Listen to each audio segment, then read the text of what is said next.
Madame, mademoiselle, monsieur, bienvenue à Métro News. Voici les principaux titres qui seront développés aujourd'hui. Des affrontements entre gangs rivaux au cours de ces derniers jours ont fait plusieurs morts à Cité Soleil. Le quartier de Brooklyn, contrôlé par T. Gabriel, est dans le collimateur du groupe armé dénommé G9 en famille. Le ministre des Sports démissionnaire, Max Atis, estime que le président Jovenel Moïse n'a d'autre choix devant son échec que de donner sa démission afin d'éviter un bain de sang. La Turquie promet 190 mégawatts d'électricité à Haïti. Outre l'aide substantielle de la Turquie, le réseau électrique de la capitale sera rénové grâce à une aide de 150 millions de dollars de Taïwan. Entre-temps, plusieurs quartiers de la capitale sont plongés dans le noir depuis plusieurs semaines.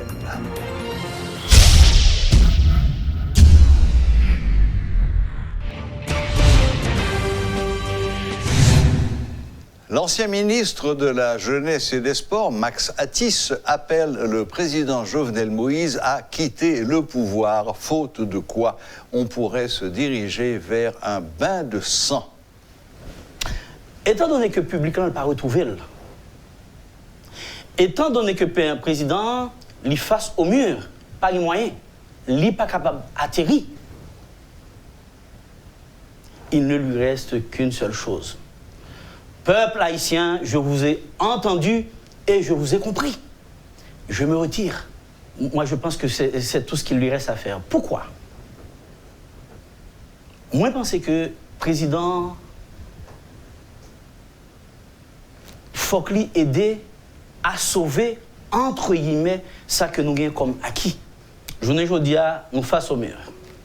Nous ne sommes pas capables de faire grand-chose. En l'opposition, chita avec l'opposition, pour nous former un gouvernement pluriel. Je dis nous allons entrer dans une dynamique 80-20. Nous avons 80% gouvernement, nous-mêmes nous gardons 20%. Permettre au moins le pays à pacifier. Permettre au moins l'élection organisée. Wendell. Il vous a dit quoi? Wendell, très honnêtement, ou bien qu'on répond ça déjà. Très honnêtement, Wendell. Qui Jean-Président Jovenel pour faire élection dans le pays ça? Comment? Quelle légitimité? Il a perdu toute sa légitimité. Il faut qu'il parte pour éviter à ce pays un énième bain de sang. Il doit partir. Je n'ai rien contre le président Jovenel. Pas rien contre le président Jovenel. Aucune amertume. Mais c'est un constat. De Gaulle l'a fait en 1968-69. Vous savez ce qu'il a dit? Il faut savoir quitter le pouvoir avant qu'il ne vous quitte. Donc, nous sommes dans un bateau qui est à la dérive. Moi, j'ai tout de suite compris que le bateau dérive encore. Je me dis, bon, si le bateau a dérivé, moi-même, pas capable de là-dedans, il faut qu'on retire le compte. Une rencontre est prévue incessamment entre les membres du syndicat de l'électricité d'Haïti, EDH, et le chef du gouvernement, Joseph Joute, à la primature. L'annonce en a été faite ce lundi par les syndicalistes, accompagnés des ouvriers de l'institution, qui réclament le départ inconditionnel du nouveau directeur général, Michel Présumé. Selon eux, c'est la seule solution envisageable pour que l'institution reprenne du service. Suivez ce reportage de Rodolphe Pierre-Louis.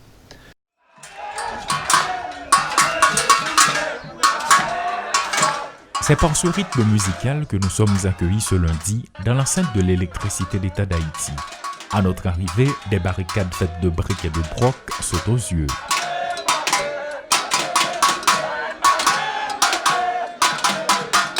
Lors de notre dernière visite, les employés protestataires étaient au local de l'EDH et les syndicalistes dans leur bureau qui se trouvent à quelques mètres.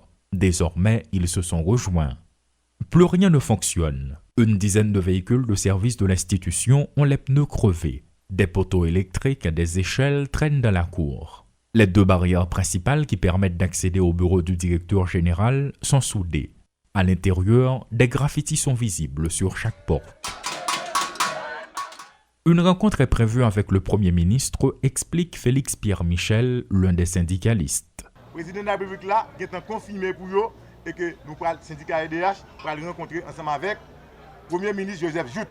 Nous disons, nous prêts, effectivement, nous disons tout employés là à 2 heures. À 2 heures, nous pourrons aller rencontrer ensemble avec le Premier ministre Jout. Nous étions très clairs dans la primature.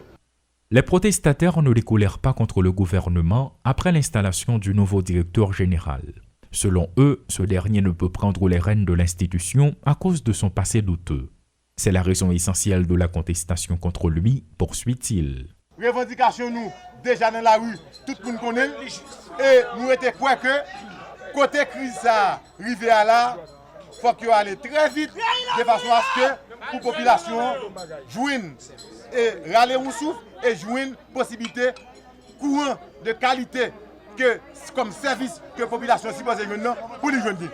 Malgré les déclarations du président de la République au cours du week-end écoulé, laissant croire que Michel Présumé a été choisi pour ressusciter le DH, les protestataires maintiennent leur position. Toute belle rêve, tout ça président a comme projet qu'on accepte nous répondre favorablement qui vous permettre une quantité de mégawatts qui disponible pour servir la population, nous comptons, et nous prêts pour nous accepter, pour nous marcher dans le logique, pour nous battre au backup, pour tourner en réalité. Mais quant à M. Présumé, l'employeur dit, En attendant ce qui résultera de cette rencontre avec le Premier ministre Joseph Jout, il est nécessaire de réparer les injecteurs de certains groupes électrogènes qui sont endommagés en raison de la mauvaise qualité du mazout commandé par l'État haïtien à travers le BMPAD. La réparation peut prendre des jours et son coût est imprévisible, soulignent les syndicalistes. Une fois de plus, des employés de l'électricité d'État d'Haïti sont montés au créneau pour dénoncer le nouveau directeur général qui, jusqu'ici, n'a jamais réussi à mettre les pieds au sein de l'institution, selon les protestataires. Entre la crise qui perdure en mettant en évidence l'EDH et le pouvoir en place, il y a les membres de la population qui nagent dans le blackout. Notons que dans l'intervalle, une rencontre est prévue à la prémature entre le chef du gouvernement Joseph Jout et les syndicalistes de l'EDH ce lundi. Elesidieu Lassin et Rudolph Pierre-Louis pour Télémétropole. Le maire de Cité-Soleil, Joël Janéus, affirme que plus de 25 personnes ont été tuées au cours des derniers jours lors des affrontements entre gangs rivaux. Les affrontements opposent les gangs des quartiers de Boston et de Brooklyn. Le chef de gang de Brooklyn, T. Gabriel, redoute un assaut des gangs de Boston et de Belcou, membres du G9. Une troisième offensive en 8 mois des gangs de Boston a été réalisée dimanche. 6 hommes armés sont morts le week-end dernier durant un assaut de la bande du quartier de Brooklyn contre celui de Boston. Cette attaque très violente a occasionné un exode des populations et l'interruption de toutes les activités dans la zone, selon l'édile de cette commune. Les tirs entendus lors de la dispersion d'une activité de rue dénommée Car Wash dimanche dernier à la rue de l'Enterrement ne provenaient pas de la police.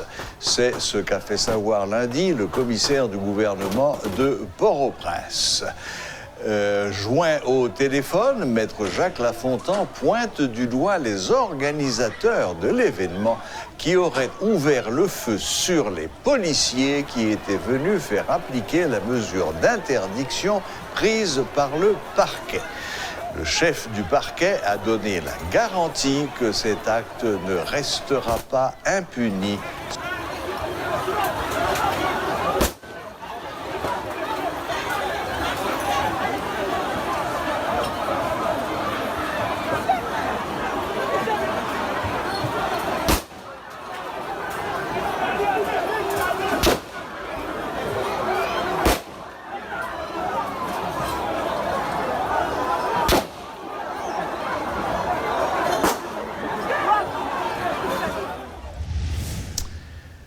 Le gouvernement turc a promis une aide importante dans le secteur de l'énergie à Haïti. Le ministre des Travaux publics, Transports et Communications, Joséus Nader, a indiqué à Métropole qu'un pays ami aidera à la production de 190 mégawatts supplémentaires sur le réseau de l'EDH. Une centrale de production photovoltaïque sera construite dans le cadre de cette assistance. La production permettra de concrétiser la promesse d'électricité 24/24. Le ministre Nader assure que cette promesse sera tenue avant la fin du mandat du chef de l'État, Jovenel Moïse. Outre l'aide substantielle de la Turquie, le réseau électrique de la capitale sera rénové grâce à une aide de 150 millions de dollars de Taïwan. Interrogé sur la formule de commercialisation du courant électrique, le ministre Nader a précisé que la méthode prépayée a été retenue. Il souligne que ce système prépayé, utilisé dans le secteur de la téléphonie, fonctionne très bien.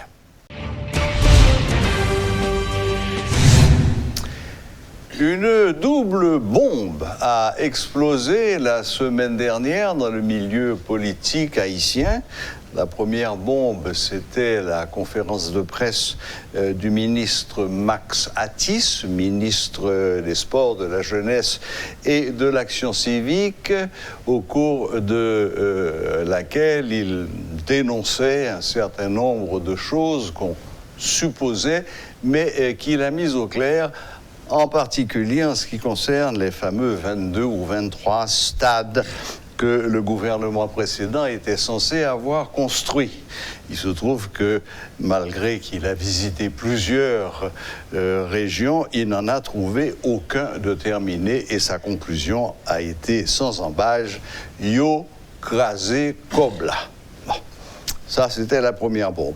Suivie presque immédiatement d'une deuxième bombe qui est la démission du dit ministre. Alors, on ne va pas parler que de cela, mais il se trouve que notre invité de cet après-midi est le secrétaire d'État à la jeunesse, c'est-à-dire collègue du ministre démissionnaire, qui est avec nous. Il s'agit de Charlot Jacquelin Junior, mais qui est là plutôt pour nous parler de son plan d'action 2020-2022, dont il a fait la présentation ce matin à Montana, mais on ne pouvait pas avoir le secrétaire d'État à la jeunesse sans parler de la démission de son ministre de tutelle. Bonsoir Charlot Jacquelin Junior et bienvenue sur le plateau de Métro News. Et bonsoir Serge, c'est un plaisir d'être avec vous ce soir dans le cadre de cette émission. Et c'est pour la deuxième fois que je participe ici avec vous dans le cadre d'une émission Métro News. Donc vous avez souligné tout à l'heure des choses, bon moi je vous attends. Voilà, non, mais commençons par le commencement. Il y a un certain nombre de choses qui ont frappé. J'ai parlé de bombes, il y a eu des bombes, il y a eu des non-bombes. La première bombe, c'est quand même les accusations très, très graves et très précises que le ministre Max Atis a portées, en particulier dans ce programme de stade. Et la non-bombe face à cette première conférence de presse, c'est l'absence de réaction à ces accusations. Bon, moi, s'il y a une chose que je peux dire, c'est que je ne suis pas là vraiment pour commenter les propos du ministre. Le ministre est un homme de carrière, il a fait carrière dans la diplomatie. Je suppose, entre parenthèses, que c'est un homme politique, même si peut-être que ses actions et ses propos ne justifient pas cela. Donc je n'ai pas à me prononcer, c'est une personne majeure qui est responsable de sa parole, responsable de ses actes. Donc il a dit des choses, qu'il apporte les preuves lui-même et qu'il continue à défendre sa position. Moi, je suis surtout là dans le cadre de mon plan d'action, de ce que je suis en train de faire en tant que secrétaire d'État, et les perspectives à court terme, à moyen et surtout à long terme. Bien, Monsieur Jacquelin, je peux comprendre que vous ne souhaitiez pas commenter les propos du ministre, mais en tant que membre du gouvernement, que pensez-vous de l'absence de réaction du gouvernement face à cette avalanche d'accusations qui était quand même très grave? Bon, naturellement, il faut dire que le gouvernement est dirigé par un Premier ministre. Donc, peut-être qu'au niveau de son cabinet, peut-être qu'au niveau de... Puisqu'on n'est pas obligé de tout répondre. C'est un ex-ministre qui vient de démissionner. Il a peut-être ses raisons. Il a peut-être ses raisons personnelles, il a peut-être ses raisons politiques. Peut-être qu'il cherche quelque chose. Donc, tout dépend de la compréhension de l'ensemble du gouvernement et en particulier du Premier ministre. On peut soit répondre ou pas aux propos malencontreux du ministre démissionnaire. Mais moi, je n'ai pas à... Ok, donc vous n'avez aucun bruit, aucun son, aucune indication. Bon, même si j'aurais des bruits et des sons, je ne suis pas prêt à faire des commentaires. Bon, ben écoutez, on va fermer ce chapitre, même si je reste persuadé que ça aurait beaucoup intéressé nos téléspectateurs. En particulier, parce qu'il ne s'agit pas d'une simple démission, il s'agit d'une démission qui apporte quand même avec elle tout un lot d'accusations qui sont extrêmement graves et dans ces cas-là... Je dis toujours, malheur à l'homme par qui le scandale arrive. Donc, je fais de la politique active, certes, mais moi, je n'aime pas les scandales. Donc, si quelque chose ne m'implique pas personnellement, je ne trouve pas vraiment intérêt à ce que, d'abord, c'est un ministre qui vient de démissionner. C'est pas un adversaire du dehors, c'est quelqu'un qui était du dedans. Peut-être qu'il a ses raisons. Donc, moi, je ne suis pas prêt à porter des commentaires. Mais vous n'aviez pas accompagné dans ces pérégrinations pour aller découvrir, ou plutôt ne pas découvrir les stades non existants? D'abord, je ne l'ai pas accompagné. Ensuite, je n'étais même pas au courant. Donc, mais au cours du chemin, j'ai pu entendre que le ministre était en voyage justement pour faire des visites à travers le pays. Très bien. Bon, eh bien écoutez, passons au chapitre numéro 2, qui est votre plan d'action 2020-2022. Je crois que la phrase importante, l'objectif important, si j'ai bien compris, c'est que vous pensez que le relèvement d'Haïti doit passer par une intégration sociopolitique réelle des jeunes dans les affaires publiques du pays. C'est bien ça, le schéma général. Ce n'est pas seulement cela. Vous savez que moi, je pense que je vois les choses de façon globale. Nous avons aujourd'hui une population majoritairement jeune, c'est-à-dire entre 58 à 65% de la population est jeune. Et il arrive quand même, et il faut le dire à qui veut l'entendre, au cours de ces 30 dernières années, tout au moins au cours de ces 50 dernières années, nous n'avons eu que déception sur le plan social, sur le plan politique, sur le plan économique. Et les droits socio-économiques ne sont pas garantis, les droits politiques un peu moins. Bon, on est dans une situation où il y a vraiment un travail qu'il faut faire, et d'où la nécessité et l'émergence d'une nouvelle génération d'hommes et de femmes dans tous les domaines, donc pas forcément dans la politique. Et aujourd'hui, je suis en contact dans ce pays avec une quantité importante de jeunes, et des jeunes qualifiés, des jeunes qui ont de la compétence, des jeunes qui ont de l'expérience, et qui vous parlent sans arrêt de leur déboire quotidien. Quand vous avez des jeunes de 22 ans, de 23 ans, disons de moins de 25 ans, qui vous parlent de j'ai envie de laisser ce pays, il n'y a aucune perspective pour nous, j'ai tenté de mettre sur pied des entreprises, ça ne marche pas, etc. L'instabilité politique, j'ai peur. Là, sur mon téléphone et dans différents groupes WhatsApp, des jeunes m'écrivent au quotidien. Donc, je pense qu'il faut que la jeunesse, et ça, aujourd'hui, ce n'est pas parce que je suis secrétaire d'État que je tiens ce discours. C'est un discours qui a toujours été mien, depuis toujours. J'ai pendant longtemps milité pour la participation active des jeunes en politique. J'ai participé à pas mal d'organisations socio-éducatives, socio-culturelles. Donc, aujourd'hui, étant secrétaire d'État, j'entends accompagner ce secteur, le secteur de la jeunesse, dans sa transversalité et dans sa pluralité, pour que vraiment qu'on ait une génération d'Haïtiens, pas forcément de dirigeants politiques, d'Haïtiens, plus près, plus adaptés, plus consciencieux par rapport aux différents défis. Parce que, si vous permettez rapidement que j'ouvre une parenthèse, les gens regardent les choses un petit peu en surface aujourd'hui par rapport à ce qui se fait à travers le monde. Mais moi, je suis un curieux. Je lis beaucoup de magazines, de livres étrangers, etc. Et les rapports par rapport aux 20 et 30 prochaines années pour l'humanité, c'est-à-dire pour le monde, pour l'espèce humaine, pour les différents États, les prospections ne sont pas trop bonnes. Donc, il faut qu'il y ait en Haïti une jeunesse prête à faire face à des défis réels, non à des défis qui ont toujours fait partie de notre histoire, c'est-à-dire les mesquineries haïtiennes, les commérages, et bref, les blocages quasiment inutiles. Donc il faut qu'on ouvre de nouvelles perspectives à cette jeunesse, et je pense que à l'intérieur de mon plan d'action 2020-2022, j'entends justement dynamiser ce secteur à travers le pays, dans tous les domaines, pour que la jeunesse, justement, soit en mesure de faire face aux nouveaux défis, aux défis nationaux, mais surtout aux défis mondiaux. Est-ce que j'ai bien compris que votre plan, ou plutôt la cible que vous avez en un premier temps, c'est plutôt des jeunes éduqués, universitaires, qui ont fait un minimum d'études et qui débarquent sur le marché du travail avec un petit passeport en main et qui ne trouvent rien? C'est plutôt cette catégorie que vous visez? Je ne vise pas une catégorie en particulier, puisque je pense que la jeunesse n'est pas un bloc monolithique. Il y a plusieurs catégories de jeunes, ils sont de divers milieux économiques, sociaux, académiques, etc. Donc il faut à chacune de ces catégories une méthode, une approche. Donc moi je suis beaucoup plus dans une dynamique globale que dans une dynamique spécifiquement liée à une catégorie de jeunes, donc plus préparés, etc.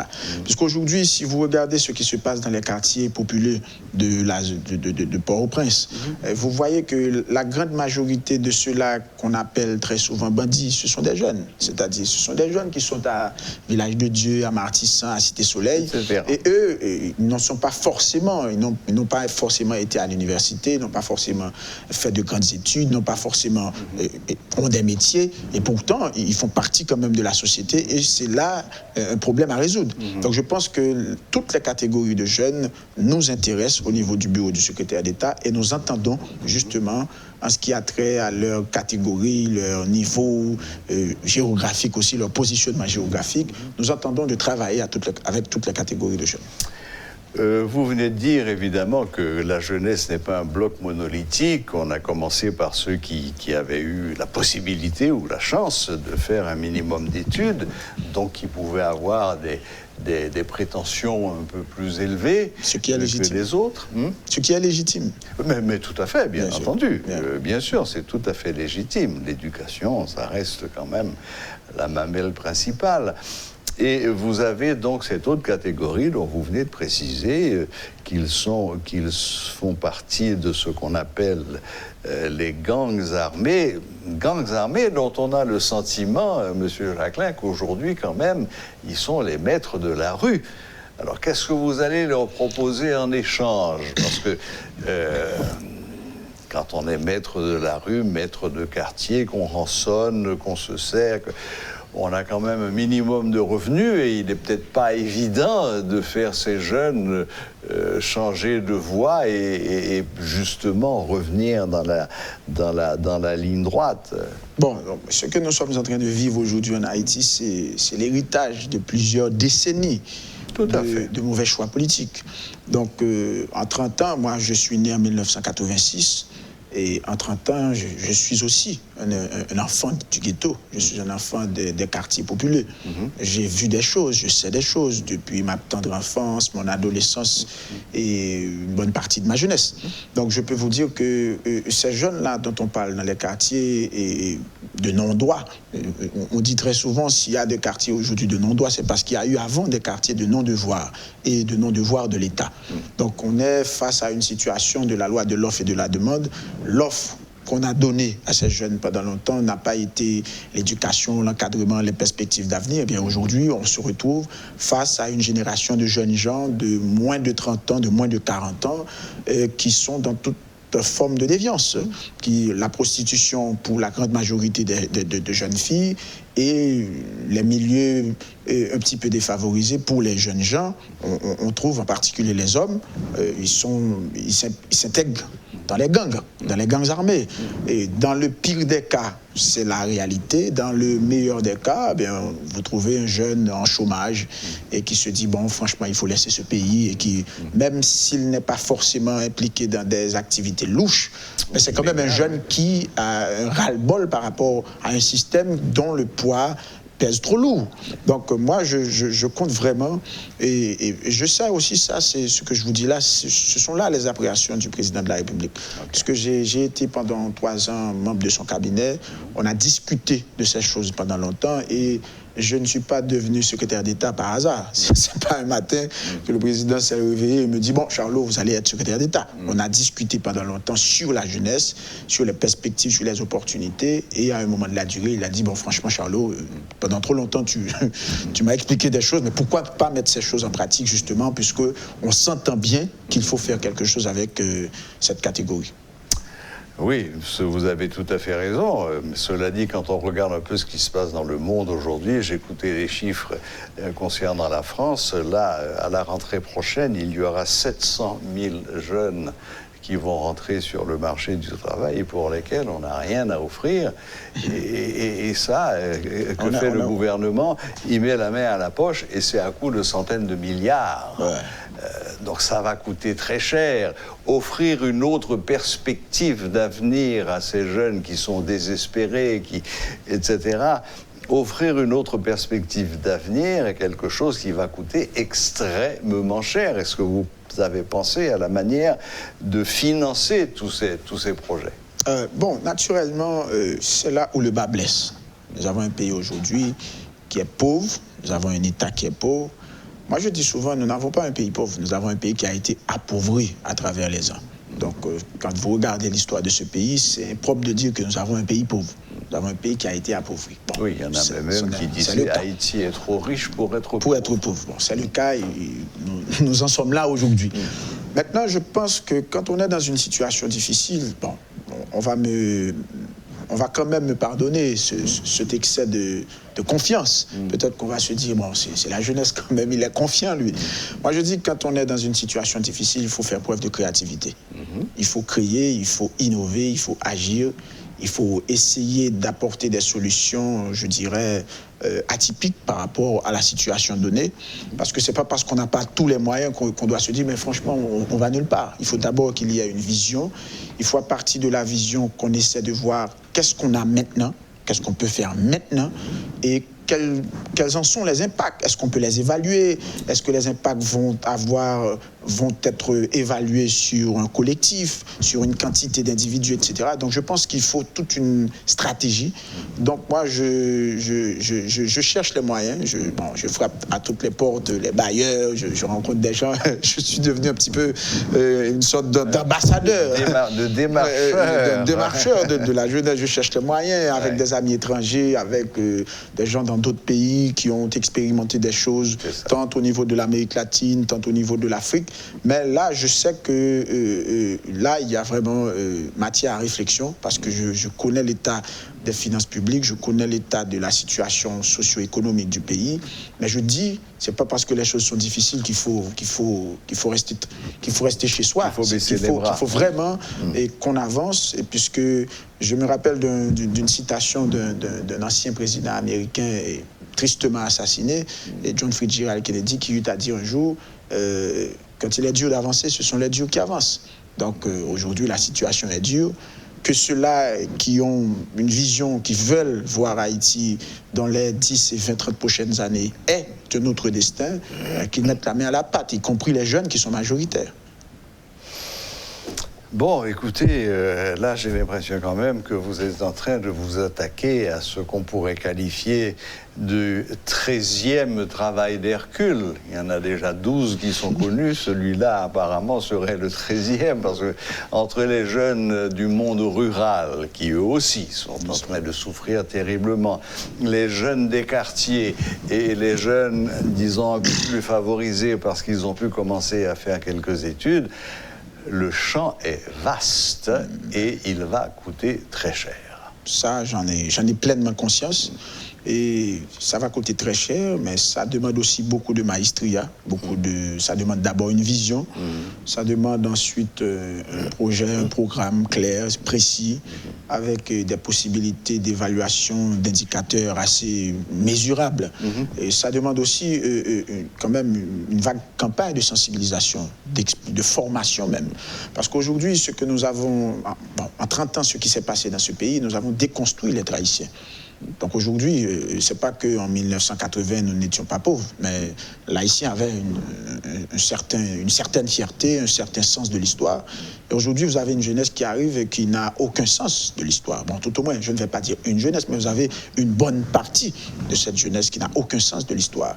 Et c'est dû aussi au comportement entre parenthèses, des aînés.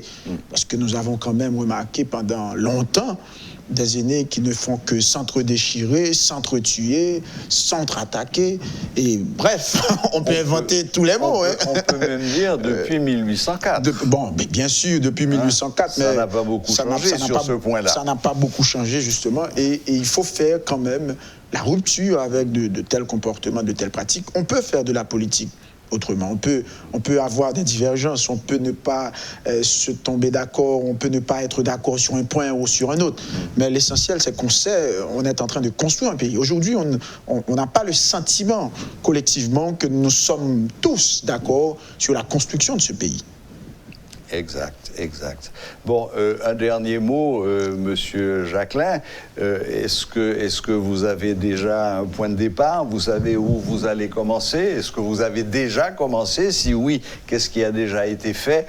Allez, vous avez 1 minute pour nous convaincre que vous avez raison d'être optimiste. Ah bon, naturellement, je viens d'avoir 4 mois à la tête du bureau du secrétaire d'État. Et pendant ces 4 mois, il y a eu quand même la réalité avec la Covid-19. Vous connaissez très bien. Bon, ça ne nous a pas permis trop de temps de travailler sur le terrain, etc. Mais on a fait quand même des déplacements, on a évalué des choses. Et c'est à partir de ces choses-là qu'est issu le plan d'action 2020-2022. Et donc, pour le mois d'août, on compte déjà engager nos actions. Particulièrement, on compte venir avec les services municipaux de jeunesse pour que les questions relatives à la jeunesse soient traitées, soient abordées au niveau local d'abord. On compte mettre sur pied le réseau national de jeunes bénévoles, parce qu'aujourd'hui, dans ce pays, l'action civique, le bénévolat, c'est des choses qui manquent. Tout ce qu'on veut faire, c'est de l'argent, mais pour propter une ruelle, pour faire bouger peut-être quelque chose de simple, peut-être qu'on n'aurait pas besoin autant d'argent qu'on le pense. Donc nous, on veut mettre à profit cette catégorie qu'est la jeunesse, qui a encore une force de travail, qui a encore la volonté d'espérer, la volonté d'avancer, et pour que l'on construise le pays. Donc pour le mois d'août, on va lancer le mois de la jeunesse. Il y aura beaucoup d'activités, des activités socio-éducatives, des activités sportives, des activités culturelles et des activités aussi liées à la réflexion. Parce qu'aujourd'hui, pour construire l'homme haïtien et la femme haïtienne dont on a besoin, il faut aussi passer par le côté cérébral. Donc il faut encourager les jeunes à réfléchir, à aller au-delà de ce qui est visible, à aller au-delà de ce qui est en surface. Et nous avons appris avec le temps à voir le côté facile des choses, non le côté un peu plus difficile qui demande un peu plus de réflexion approfondie. Donc oui, je suis sur la lancée, je m'implique à fond. Parce que bien avant d'être secrétaire d'État, j'avais pleinement conscience qu'il y avait problème et qu'il fallait faire quelque chose. Aujourd'hui, en tant que secrétaire d'État, je ne vais pas me dire, bon, puisque les moyens sont limités, bon, bref, je vais pas pleurnicher. Je pense que c'est mon avenir qui est en jeu et l'avenir de dizaines, de centaines de milliers d'autres jeunes. Donc je passe au travail, advienne que pourra. Eh bien, écoutez, Monsieur Charlot Jacquelin Junior, je pense que tous ceux qui vous ont entendu aujourd'hui n'ont qu'un mot à la bouche. Bonne chance. C'est pas à moi qu'il faut souhaiter bonne chance, c'est à Haïti. Oui, mais c'est je ne travaille pas pour moi-même, quand même. C'est quand même vous qui avez pris le taureau par les cornes et décidé de ne pas rester à attendre que ça se passe. Vous avez lancé un projet apparemment ambitieux, donc bonne chance. Et je vous souhaite tout le succès possible. pas uniquement pour vous, mais comme vous venez de le dire, pour le pays tout entier et surtout pour la jeunesse de ce pays qui, comme on le dit à chaque fois, est l'avenir de ce pays. Merci infiniment, Monsieur C'est à moi de vous remercier. D'être venu jusqu'à nous aujourd'hui sur le plateau de Metro News. Voilà, c'était Monsieur Charlot Jacquelin Junior, secrétaire d'État à la jeunesse, qui venait nous présenter très rapidement sa vision de ce que peut être le plan d'action 2020-2022 qui a pour cible presque exclusivement la jeunesse de ce pays à qui il faut par tous les moyens redonner un peu espoir. Voilà, la boucle est bouclée. Merci de nous rester fidèles. Très bonne semaine à toutes et à tous et à la prochaine, même heure, même chaîne.